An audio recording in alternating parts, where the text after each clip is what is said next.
What's happening, ladies and gentlemen, boys and girls? Matthew Bellman, Ryan Kostrowski here, DFS 5-pack, ready to talk through the NBA slate for Martin Luther King Day.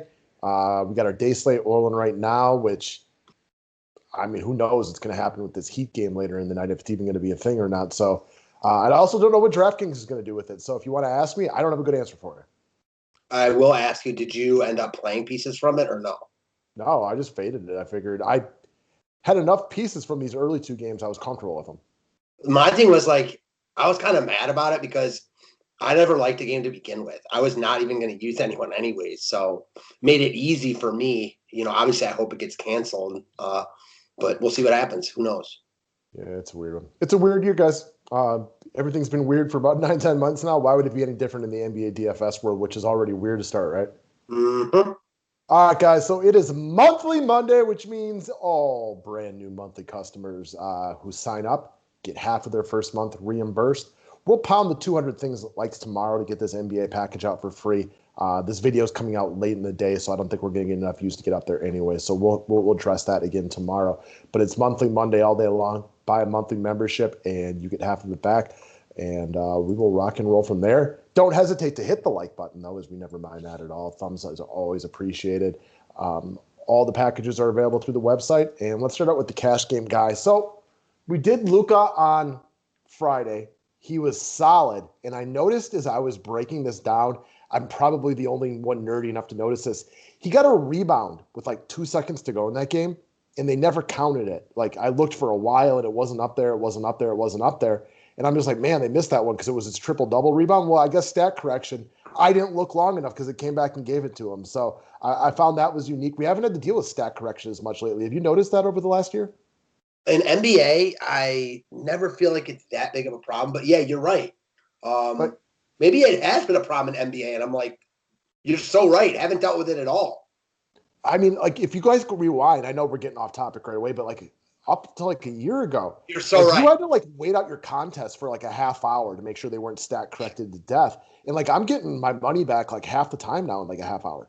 I'm over here thinking MLB is a stat correction sport, but it's definitely NBA. It's weird you mentioned it because we haven't seen it in a while. I almost like forgot about it. Yeah, I also noticed that like the scoring on DK. I don't look at DK that much. I look at it more than you because I know you don't look at it at all. Oftentimes is like faster than whatever I'm looking at to watch the scores. And I use multiple platforms to watch the scores. And oftentimes DK is the fastest, which is impressive. All right, guys. So back to the subject at hand, which is Luka for cash. So I wanted to talk him out today because, like, coming off of what he did yesterday, and basically, if you just look at his game log over the last 2 weeks, he's a tough fade, especially against a Toronto team that has not played good defense this year. However, my love for Luka has a lot to do with I want to make sure Kristaps Porzingis, and I also kind of want Tim Hardaway Jr. to play in this game. If those dudes are out, which I'm assuming they're going to play almost because Dallas has to because they're short-handed to begin with.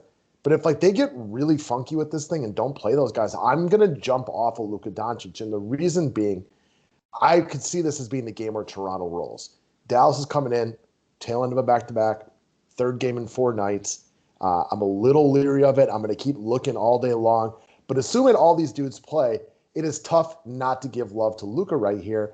The rebounding numbers are back. At the start of the year, they just weren't there yet. Maybe he was just getting his legs under him. Other than one game where he only had 9, he's gotten double digits in something like 6 or 7 straight games. The assist totals are there. Dude shot over 30 times yesterday en route to a 30-plus point triple-double. I'm not at all scared of Toronto. Dallas is still shorthanded, so he has to play bigger minutes. Check out the game log. We like another game a lot, which I'm sure you guys can kind of feature that. But it is still a tough fade on Luka at 11K, who's been like crushing at GPP value relatively routinely. Yeah, so I know that, we're going to get to Giannis in a minute, but I guess my question for you is like, as far as ownership goes, like, how do you think Luka is? He wasn't Like, as highly owned as I expected him to be the other day.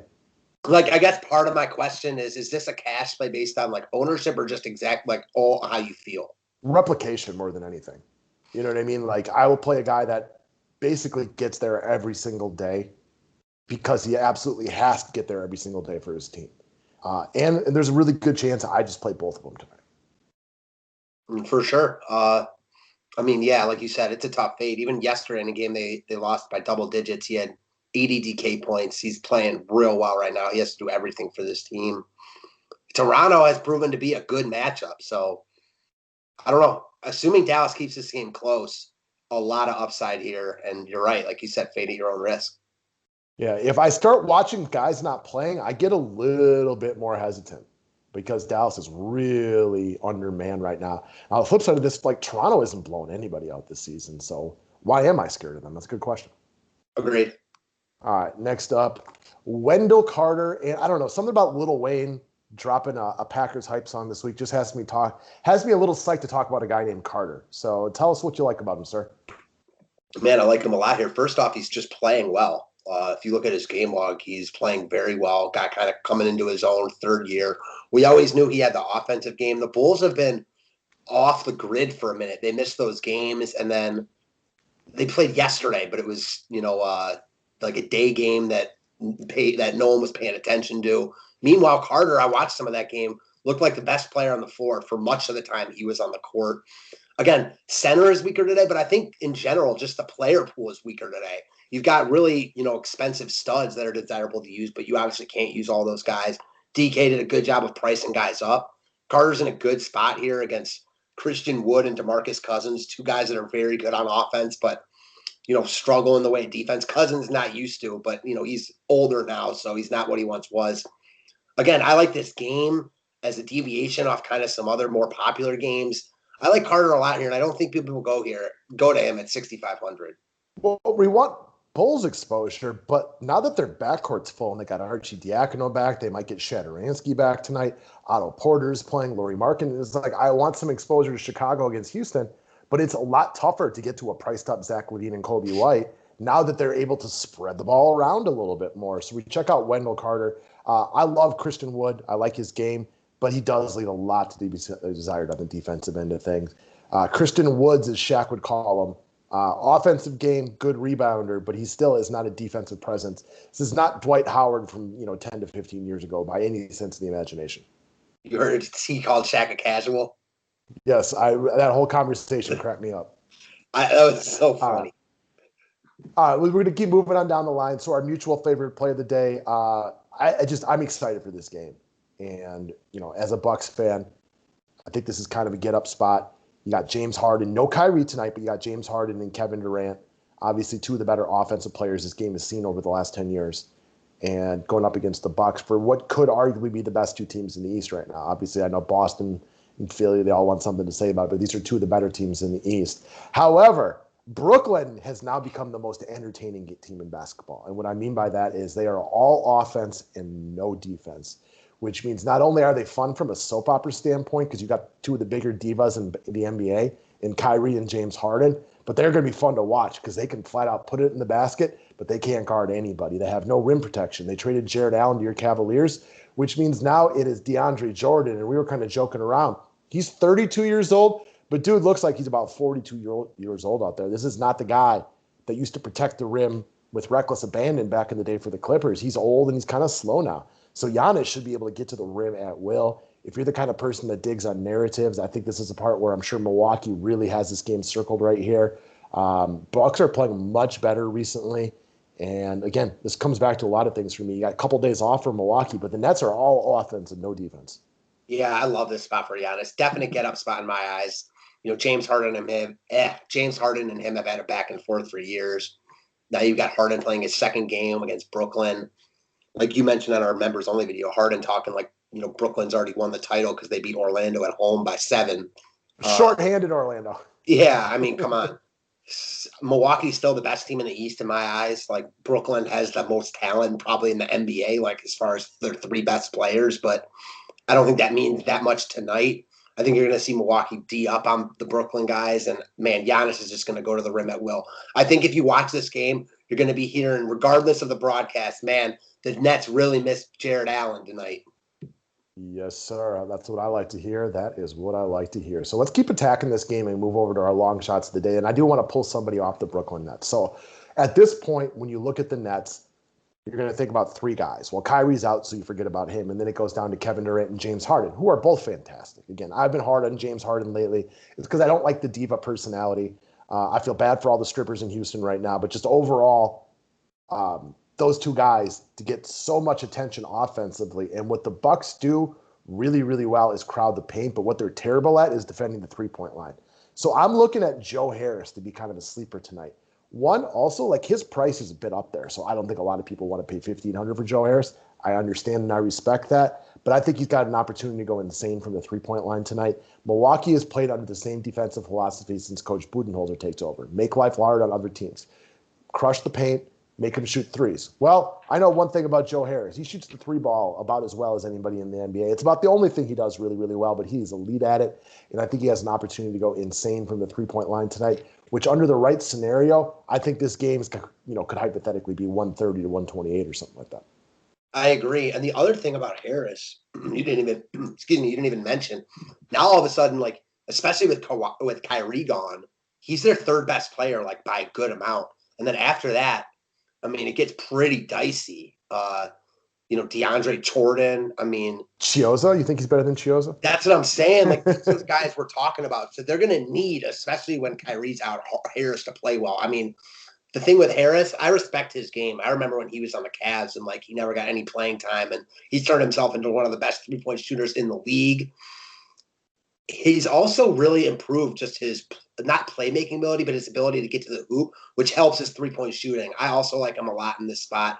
He's expensive, but he's not overpriced. I think he's, like I just talked about with Wendell Carter. DK priced up a lot of guys on this slate. I think Harris could easily have 35 to 40 here and make 5 to 6 threes. Yeah, Milwaukee will not put guys out on the three-point line. And if you've watched them play Harden over the last couple of years, they make life really weird for him. They force the ball out of his hand. They absolutely will not allow him to go to his strong side. If you guys can remember the game last year, where like dudes would literally stop standing in front of him and they'd play him off to the side. They're going to make the ball get out of his hand a little bit. I'm sure Kevin Durant will get his, but Joe Harris could be the other benefactor of this one. No doubt about it.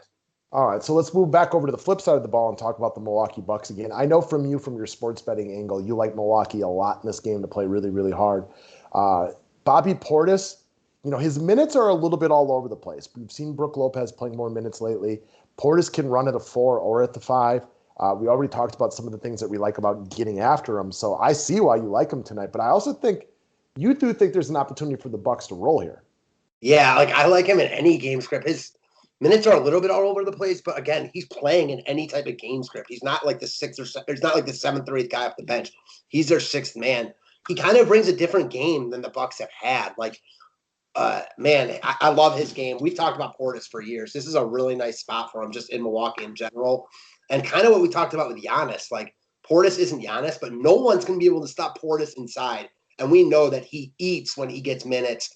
I think he has a really good day in whatever run he gets. And if he happens to get extra run, whether it be because he's playing real well and or blowout run, like I think he's got 40 plus in him for sure. Well, you've also mentioned that the prices are up on a lot of guys. He was 5,800 2 slates ago. Now he's back down to 5,300, so it's significantly more reasonable. If they run him at the 5 simultaneously with DeAndre Jordan, Jordan is not going to be able to check him out on the perimeter side of things, which could, one, create, an alley for Giannis to get back to the hoop. So it's not a bad strategy to do something like that. Plus, he's just quicker and much more athletic than DeAndre Jordan at this point of his career. So, this is one of those situations you got to worry about his minutes. But if he plays some minutes, he produces. And there are a variety of ways that he does get to play different amounts of minutes. I doubt he gets a lot of love right here because people are really only playing him in blowouts. So, yes, he's a long shot, but he's a long shot that plays every single day. Yeah, and like you mentioned, the price tag, like even the past couple games, I mean, he averages cash game value at this price. And I know that he does it in a different way, but that's still true. Yeah, he's a good 3-point shooter. So the side note to this is I remember watching the Bucks in the preseason and hearing some announcers talk about how you're going to see Bobby Portis with the most consistency of his career. And we forget about player development sometimes. He's still a very young player. He's been very raw, but he's been talented. And we've seen him ship from the Bulls to Washington to New York. 3 of the biggest debacles of franchises that we've seen over the last decade, right? So there's a good spot for him to now play with a good team, see good consistent run with other all-star players, as opposed to just a mishmash of guys with really no What's the best way to talk about? Like no strategy and no plan for how they want to develop things. No structure. Structure is a good word. Yeah, I'm with you, man. 100% agree. So I think I like talking about player development because we forget sometimes that like massive, right? Like, David Carr. What if he had just gone to the Patriots instead of the Texans, right? it's hard to talk about because like there's unknowns because like it's all hypothetical, so it's hard to talk about. Yeah, you can only prognosticate so much, and you never really can know. Like, There's it'd be like really interesting to know what would Tom Brady's career have been like for somebody else? Would he have been a GOAT? Who knows? yeah, or like I mentioned like Tim Couch, or you said David Carr. Like maybe those guys just weren't very good. Like that's definitely in the realm of possibilities, Right? Like, it would be so awesome if you could create some sort of simulator where Yes. you could say Tom Brady gets drafted by the Texans and has to play behind David Carr's offensive line, and David Carr gets drafted by the Patriots and plays for Bill Belichick. Like, would we have still would they be a lot closer now? Would Carr have been better? Probably not, but still, like, it would be great to like have some sort of like simulator where you could find things out like that because it'd be awesome. I don't know. That's fun for me to talk about. Yeah, I agree, but I don't think that's coming anytime soon. Well, probably not anytime soon, but with the crazy inventions we've seen over the last 20, 30 years, I wouldn't put it outside of the realm of possibility. I was just thinking the same thing, but that's pretty out there though, man. Like that's some like out there stuff. It's not coming.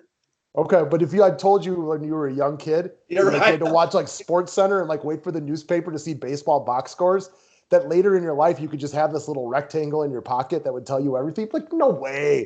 And you're like, nope, now you got this rectangle, man. It tells you everything you want all the time.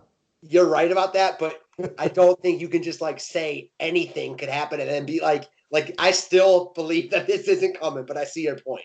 I'm sure you're probably right, but I think we've probably been saying that. I think every generation of man thinks like they've reached the pinnacle. Of And then course. like in 25 years, we're going to be like, Well, man, you remember when we used to drive cars like a bunch of chumps and you could just teleport wherever you want to go? I'll say this, like kind of like the hypothetical, like it's even a hypothetical, like talking about this because I don't know, it's crazy to think about. It's fun talking about, but yeah, I don't know, man. We probably went a little bit too off the tangent here. A little bit, but I'm feeling goofy on my second NBA slate of the day, guys. So good luck tonight. Go Bucks. We'll talk to you all tomorrow. Thanks, guys.